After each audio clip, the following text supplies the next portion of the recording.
Assalamualaikum.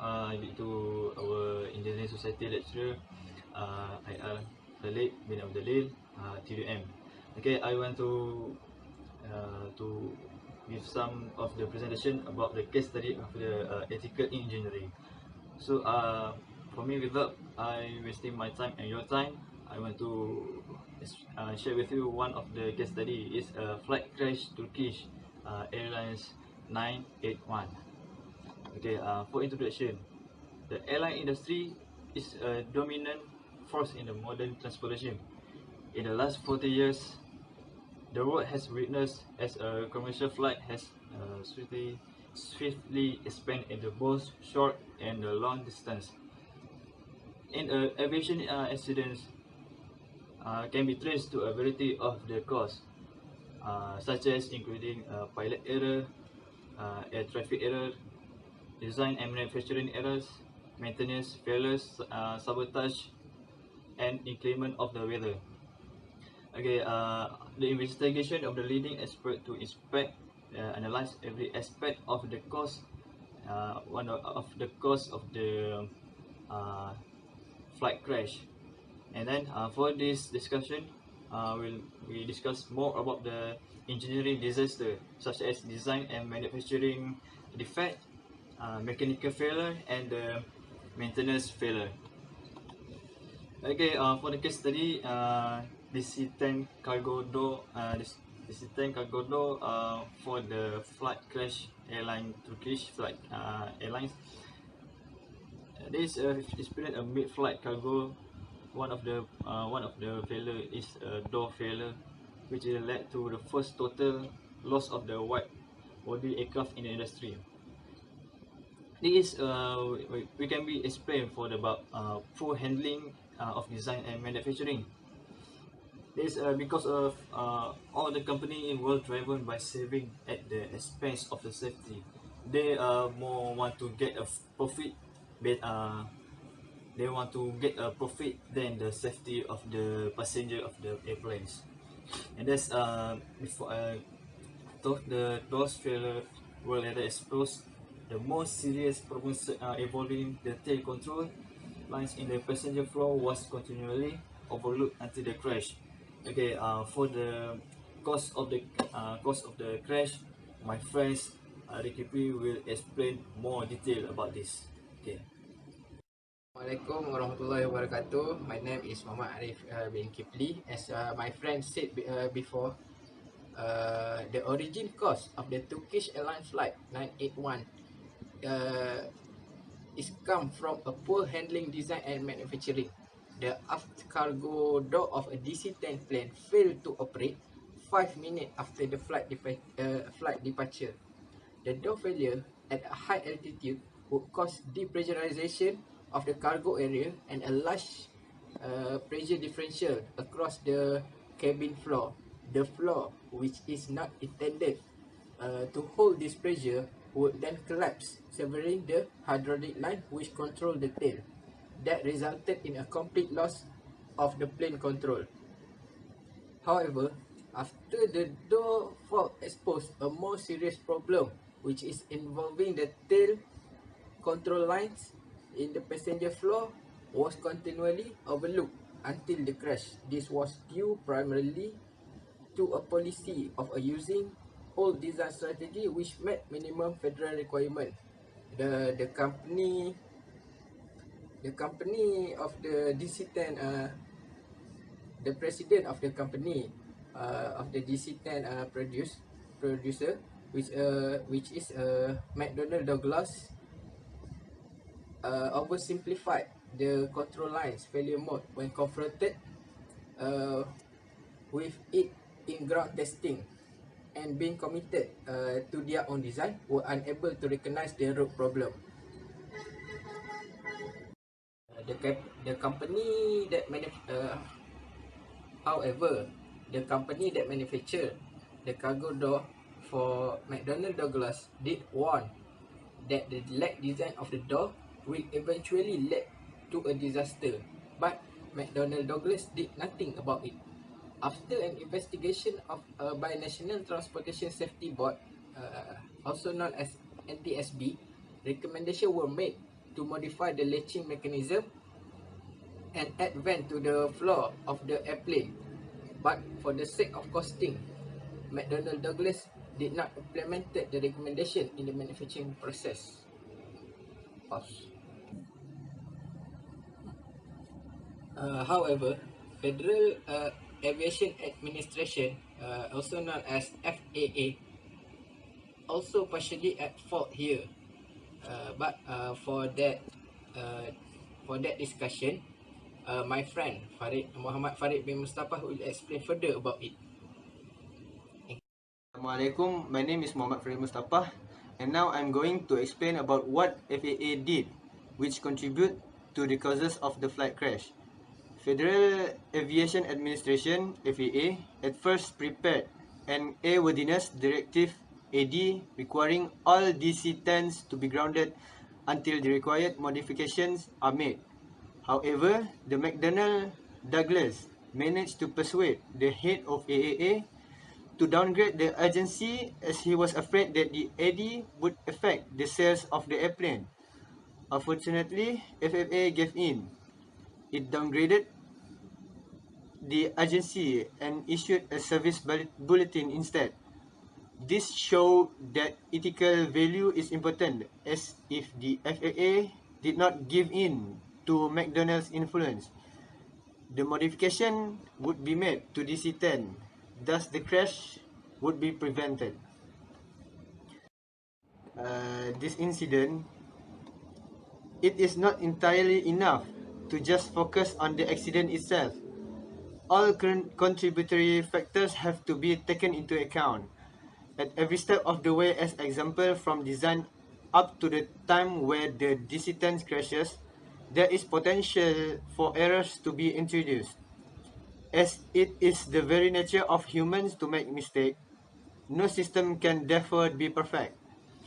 Also, as the complexity of a system increases, so is the potential for harmful consequences. Even though all of the people involved, whether directly or indirectly, should have integrity and positive ethical value, such as responsibility and mind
it not just themselves, but as lesson learned for ourselves. Finally, safety should come before profits in any high reliability industries. Uh, I should also say that as an engineer, we shall accept personal responsibility for their personal activities. Then the accident will not occur if we have a good ethical value in our life. And last, we as an engineer shall play a main role in improvised technology to reduce any accident or incident to occur. Thank you.